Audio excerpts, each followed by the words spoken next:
आज हमारे पास एक सेट आया है पोको X3 का।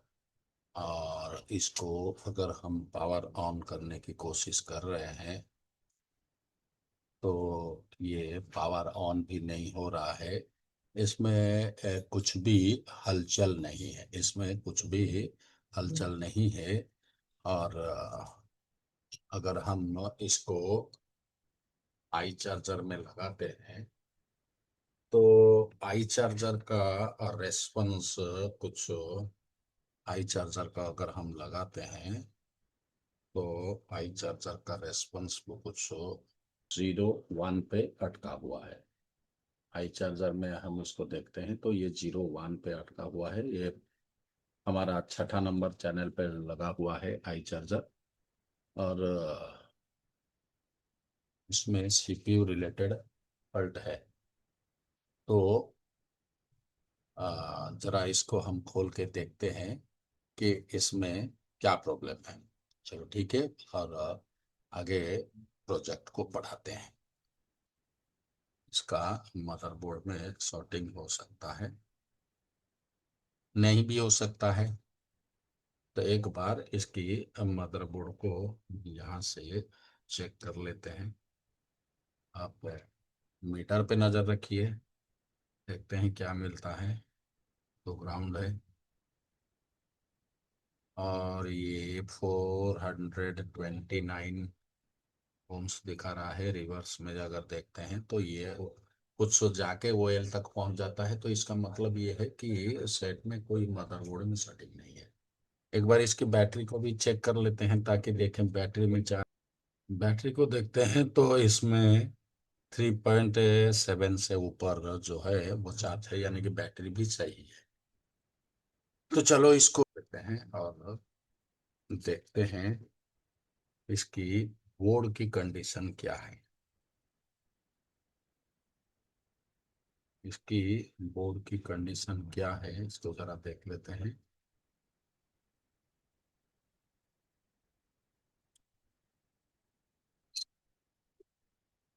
तो अगर बोर्ड की बात करें तो बोर्ड में इसका सीपीयू यूएफएस दोनों काम हुआ है। दोनों काम होने के बावजूद इसमें और किसी जगह में छेड़ा हुआ नहीं है। और इसमें क्या है कि आई चार्जर में रीडिंग 0 1 0 1 दे रहा है। तो ये दर्शाता है कि अगर अगर हमारा आ, अगर हमारा सीपीयू में कोई प्रॉब्लम होगा तो इस तरह का प्रॉब्लम आ सकता है। तो फिलहाल इसमें किसी ने सीपीयू का काम किया है। और जहाँ तक मुझे दिखाई दे रहा है, जैसे कि मैं यहाँ पर देख रहा हूँ, सीपीयू और ठीक से अलाइन नहीं हुआ है। इस वजह से शायद ये हो सकता है। तो एक बार हम क्या करते हैं, इस सीपीयू को रीहट करके इसको अलाइन कर देते हैं, देखते हैं उसके आगे नतीजा क्या निकलता है।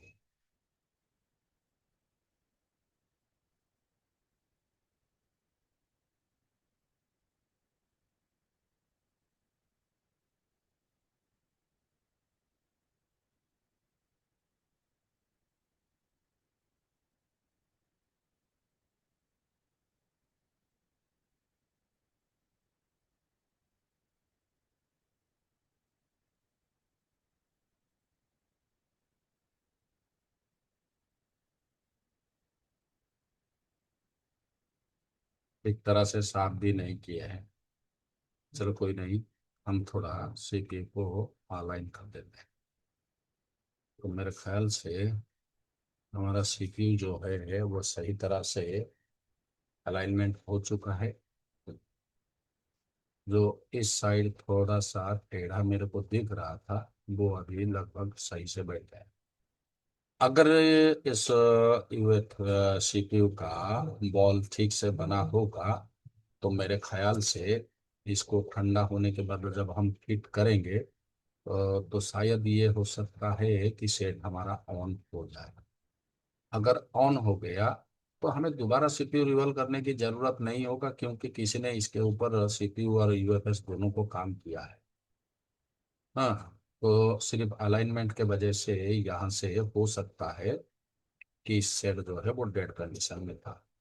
अब जब हमने अलाइन कर दिया है, तो अगर सेट हमारा ऑन हो जाता है तो इससे आगे हमें इसको सीपीयू रिवॉल्व करने की जरूरत नहीं है। चलो देखते हैं, इसको थोड़ा ठंडा हो जाने देते हैं। तो यहाँ से बोर्ड हमारा बिल्कुल ठंडा हो चुका है। एक बार यहाँ से क्या करते हैं, बोर्ड को हड्डी में फिट करते हैं, सेट में लगाते हैं, और लगा के इसको हम एक बार कोशिश करते हैं ऑन करने के लिए। और अगर यहाँ से सेट हमारा ऑन हो गया तो चलो हमारा काम सक्सेस है। या इसके बाद भी अगर कोई प्रॉब्लम होगा तो भी हमें पता चलेगा। एम्पियर ले रहा है, ये अभी 2.0 एम्पियर ले रहा है। अगर अब मैं यहाँ से केबल को निकाल दूं, आप देखो जो 6 नंबर पे मैंने लगाया था ये मैंने निकाल दिया। निकालने के बाद ये 0 0 हो गया। अब इसको दोबारा मैं लगाता हूँ। अब देखिए हमारा सेट जो है वो पूरी तरह से ऑन हो चुका है। लेकिन अगर इसकी बात की जाए, अब देखो इसके डिस्प्ले में कुछ नहीं आ रहा है, यानी कि इसका डिस्प्ले गायब है। तो यहाँ से हम चेक करेंगे इसका डिस्प्ले क्यों गायब है।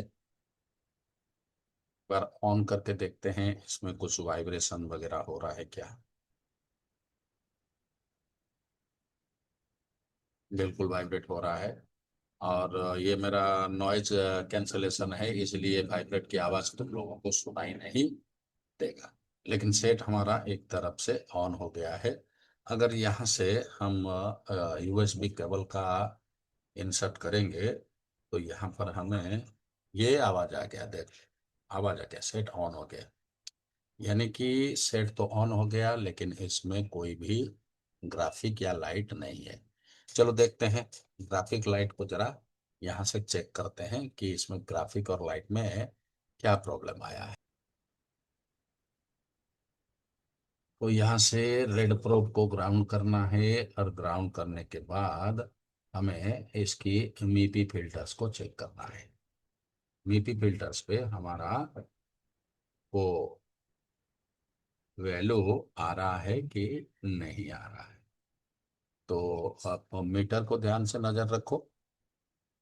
हम्म, आ रहा है, ये भी आ रहा है, ये भी आ रहा है, ये भी ठीक है, ये भी ठीक है, ये भी ठीक है, ये भी ठीक है, ये भी ठीक है, ये भी, और ये भी। यानी कि लगभग लगभग हमारा सारा मीपी फिल्टर जो है वो सही से हमको वैल्यू प्रोड्यूस करते हैं।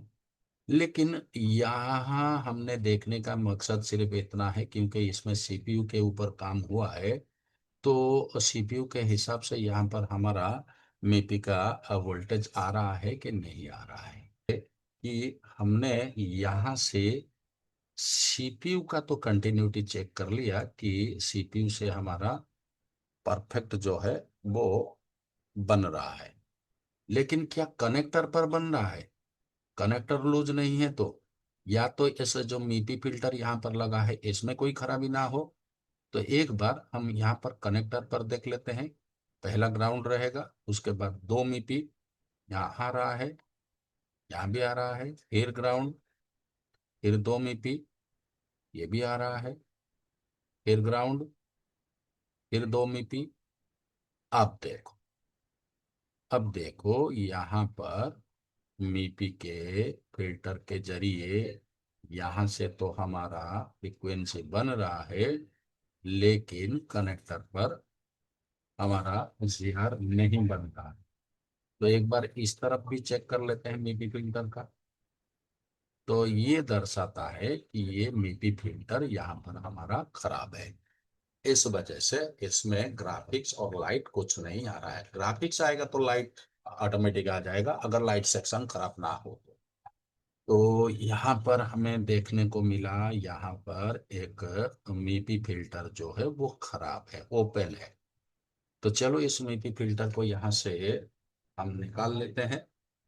अब निकालने के बाद वहां पर एक मीपी फिल्टर हम इंस्टॉल करेंगे, क्योंकि एक बात का ध्यान रखना, कहीं भी अगर कंपनी ने कोई कंपोनेंट लगाया है तो ये तय मान के चलो कि हमें दोबारा उस कंपोनेंट को लगाना पड़ेगा। तो यहाँ पर मैंने एक दूसरे बोर्ड से एक मीपी फिल्टर को उठा के यहाँ पर लगा दिया है, मतलब ला के रखा हुआ है। और अभी इसको हम लोग यहाँ पर इसके ऊपर बिठाएं और बिठा के देखेंगे कि हमारा बन रहा है या नहीं बन रहा है। तो 250 वोल्टेज कर लेते हैं और एयर को और 1 या 1.5 के बीच में रख लेते हैं और इसको बिठाने का कोशिश करते हैं।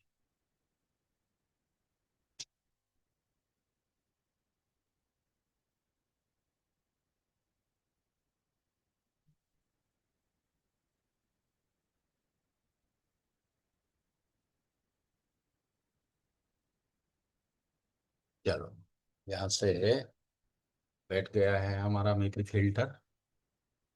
थोड़ा सा ठंडा होने देते हैं इसको। तो ये बना है, ये भी बना है, ये भी बना है, भी बना है, और ये आ गया। ये आ गया, सभी को चेक कर लेते हैं। लगभग हमारा सारा चेयर जो है वो बन चुका है। चलो एक बार इसको फिट करके देखते हैं मदरबोर्ड में। मदरबोर्ड को फिट करके देखते हैं कि ये जो हमारा ग्राफिक लाइट का डिस्टरबेंस था, पहले तो डेड था, 0 1 पर था। अभी जो ग्राफिक लाइट्स का जो समस्या था इसमें, वो खत्म हुआ या नहीं, या इसके बाद कोई और भी इसमें डिस्टरबेंस है, उसको भी हम एक बार चेक कर लेंगे।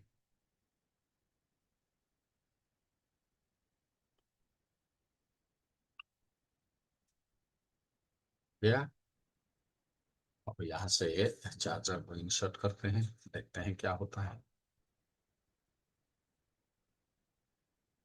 ये लो, देख लो, अब सही है, बन गया, चार्ज भी बन गया, एलसीडी ग्राफिक्स भी आ गया। इसको एक बार पावर ऑन करके देखते हैं। हम्म, बढ़िया है।